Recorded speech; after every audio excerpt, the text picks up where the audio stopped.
course, I was expected more out of myself and us as a team. It was cut short. We didn't make the playoffs. That was obviously one of our goals that we didn't make. So that just tells how our season went. A lot of ups and downs. Uh, Saw a lot of good things, but just a lot of things just didn't go well. Yeah. Obviously, there are built-in challenges making the adjustment to the NBA in anybody's first year from school, from college.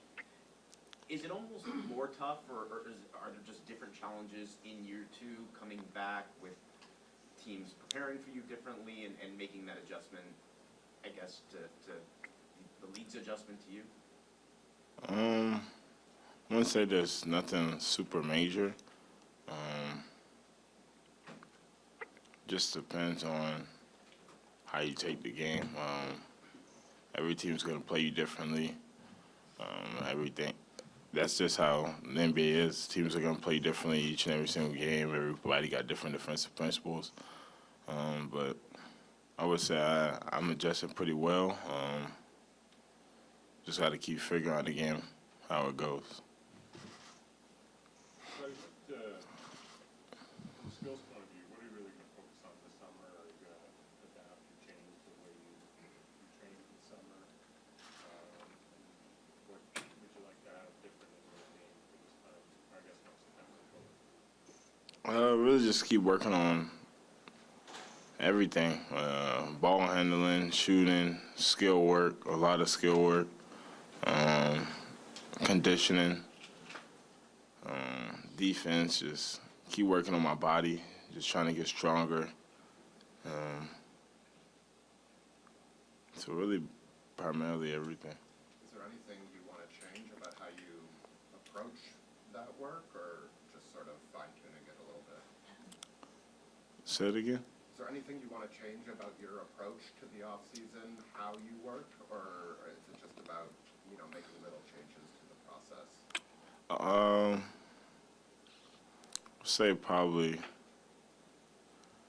just change up my conditioning wise and just try to get a lot of conditioning in. I feel like I think I probably need a different level of conditioning for the way I want to play. I feel like I play very hard on the defensive end, so I feel like it'll take a different level of conditioning that I probably really work on this summer. Fred just said that he hired a full-time strength and conditioning coach this year for the first time. Would you consider hiring people like that, adding to kind of your staff, the people around you, and kind of hiring more people and maybe full-time roles to help you with some of that conditioning?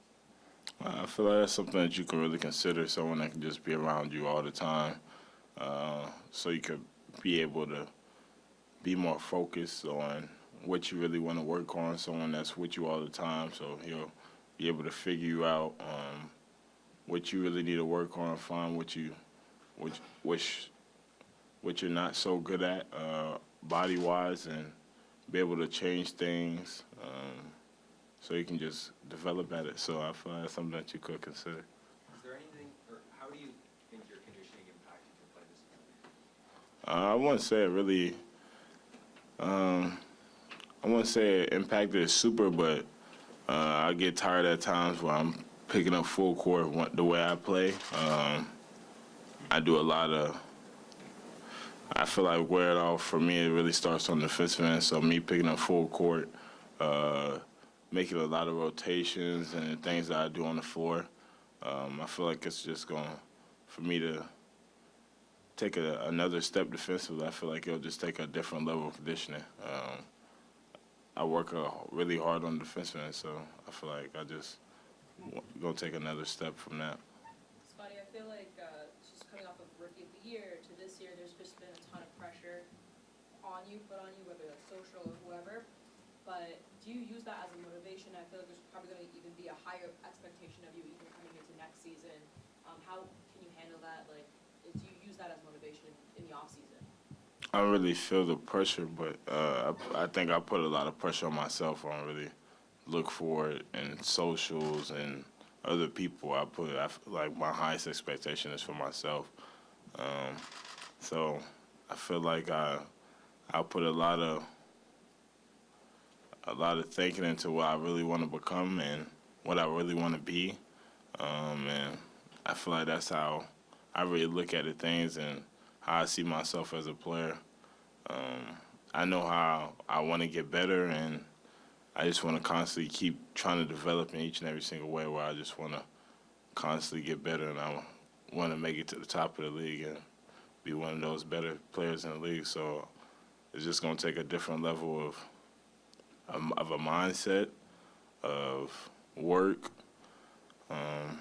So those are things that you just got to put into. I put a lot of pressure on myself to get better, but I don't really look at the outside noise, as you could say.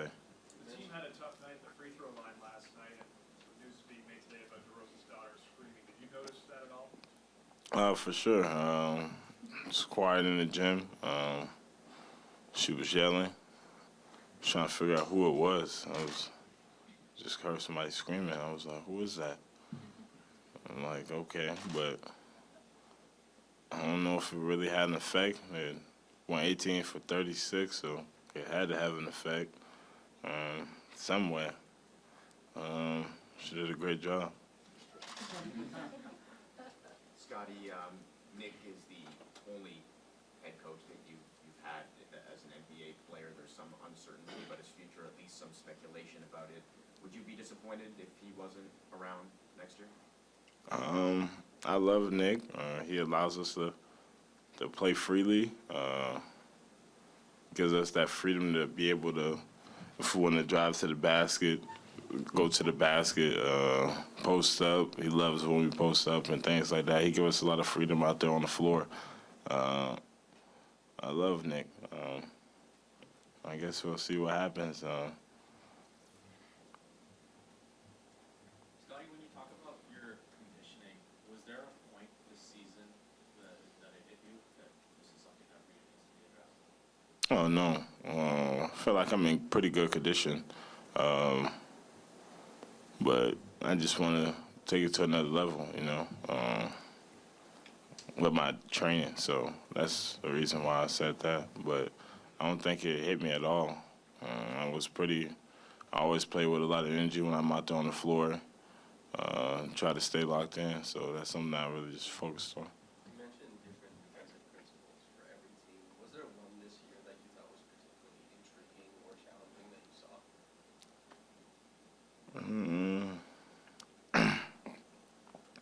I would say just like when I get post-ups and there's probably someone coming from the low side as a big or guards are digging at the same time, and you just got to be able to adjust to that and be able to figure that out.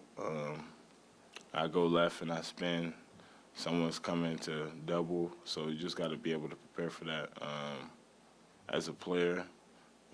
Take that next step in how you got to be able to make the right plays out of it or be able to score out of it. So one of the two options, be able to play make or be able to score out of it and turn that into a weakness that a team can't do. And what do you think you've had the most success?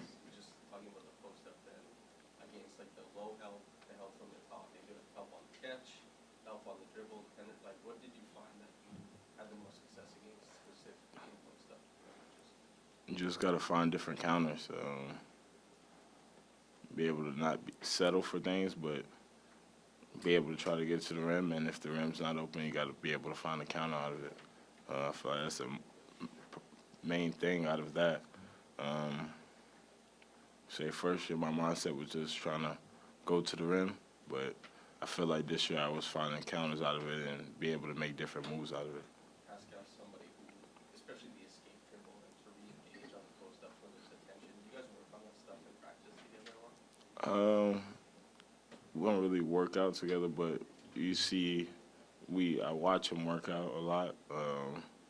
Being able to make different counter moves, like he drives to the right and sees the help defender, he spins off, or be able to do a fade, or if he sees it coming, he just be able to create space off that dribble with either a step back or different counters. I feel like that's what the game is about. Uh, if they throw one thing at you, you got to be able to counter it with a different move. Scottie, Nick keeps referencing, the need for you to be impactful scoring and open up the rest of your game. And obviously, when you talk about, the top players in the game, they're typically, in that 20-plus range. That's when it starts. Do you have a number where you'd like to get to as a scorer? Not that that's the be-all and end-all, but is there kind of something you have in your head you get to? Not really a certain number. Just gotta keep working. Like I said, a lot of skill work and just keep working on my craft. Being able to take those catch and shoots that's mostly primarily opens, I feel like that expands your game. And then once that starts falling, everything else opens up. Being able to go to the basket and then making those counter moves off that. It's just going. And being able to get to the free throw line, I feel like that's another thing. All those scores, they're able to get to the free throw line. That's another big step. At the trade deadline, Masai spoke about the team maybe playing a little selfishly. I don't think he meant that as like a personal attack, more of like a style and maybe not being connected enough. And Fred said that was something you guys discussed and it caught your attention. Did you feel you guys were together enough, sort of, as a team on the court this year? I said we kind of really got that selfish role. Probably towards the end of the season, of course, at the beginning of the season, everybody comes back, wants to get better. So people are just trying to get better at it and show what they can do at the beginning. But after that faded off, I feel like we all be able to get into our roles and play winning basketball. Scottie, you've played with a number of teams over the past 5 years or so. Obviously, you went to a number of high schools, then you went to Florida State, and you've come here.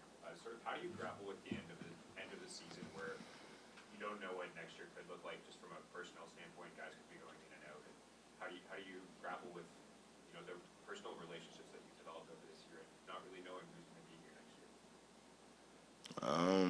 I don't really know. I don't know what's gonna happen. So, I'm connected with all the guys, and we all got pretty good relationships. So, I don't know what's gonna happen. So, I'm just focused on the moment now. Really. You've talked about how you see yourself as a point guard. How has Fred helped you with those things, and how do you see your role fitting alongside him as another sort of point guard player? I say I like playing with Fred. Fred, he's able to control the team when we're all out there on the floor with him. Be able to put people in the right spots, but it's easy playing with Fred. He's someone that gets off the ball, and he's someone that can be on the ball and still do so many good things on the floor. I don't really know. I feel like we're pretty solid.